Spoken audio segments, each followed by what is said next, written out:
दीघारे भव्य जगन्नाथ मंदिर उद्घाटित होईछि। जगन्नाथ मंदिर हेबारे किछि असुविधा नाही, कारण महाप्रभु कोटिओडियाक मौड़मणि और तत्सहित बंगाळींकर मध्य प्रिय। विश्वर चारिधामरु श्रीक्षेत्र अन्यतम और अनन्य, किंतु दीघा मंदिर को जगन्नाथ धाम ना देबार कारण कौन? रसगोला गीत गोविंद रचयिता जयदेव और प्रभु चैतन्यଙ୍କ उपरे निजर अधिकार विस्तार भली किछि लुक्कायित कारण नाही त।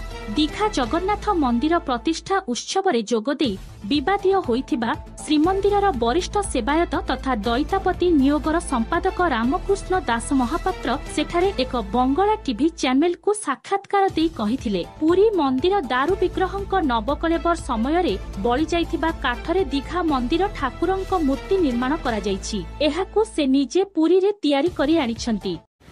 जय जगन्नाथ।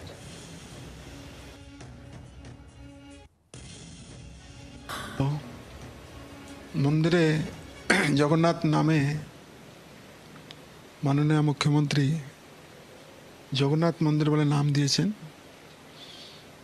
जाके स्वयं प्रभु जगन्नाथ के आमी तैयारी करे एने जे ओखाने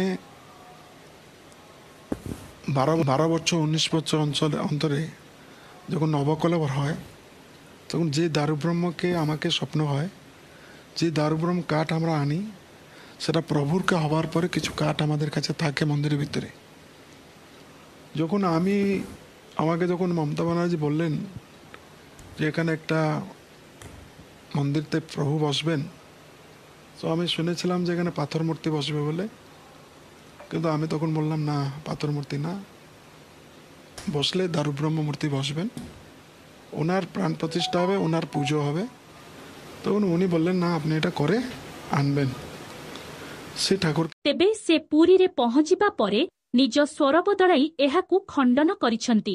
যেউঠারে শ্রী জগন্নাଥ মন্দির প্রতিষ্ঠা করা যাଉଛି সেঠাকু বিভিন্ন সেবায়ত গজপতি শঙ্করাচার্য दैतापति माने जाउछंती। पश्चिमबंग मुख्यमंत्री ममता बानार्जी मोर शिष्या मंदिर प्रतिष्ठा उत्सव को मते निमंत्रण करा जाइथिबारु मु जोग देइथिली। ब्रह्म स्थापन कथा मु आदौ कहि नाही बोली रामकृष्ण स्पष्ट करिछंती। कौनसी गणमाध्यम रे ए नेई मु प्रतिक्रिया रखि नाही। सेहिपरि विभिन्न निजोग पक्षरु उक्त मंदिर प्रतिष्ठा कार्य जोग न देबा नै जारी निर्देशनामा संपर्क रे से कहिछंती। एहा तांकर व्यक्तिगत कार्य, से अन्य केउ सेवायतंक कार्य करिनाहंती। गणमाध्यम रे लगातार ए संपर्कित खबर प्रकाश पाइबा परे कोटी कोटी जगन्नाथ प्रेमी को आघात देइछि। तेणु घटनार सत्यासत्य संपर्क रे जानिबा पई एक अंतरीण तदंत करिबा लागि श्रीमंदिर प्रशासन को पत्र लिखिछंती आईन मंत्री पृथ्वीराज हरिचंदन। पूर्वरु जन असंतोष को टाळिबा पई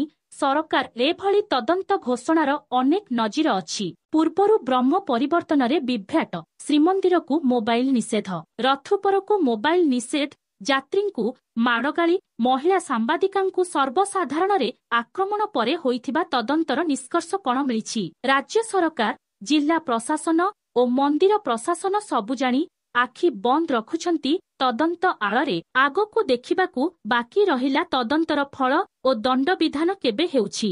ब्यूरो रिपोर्ट श्रीक्षेत्र न्यूज।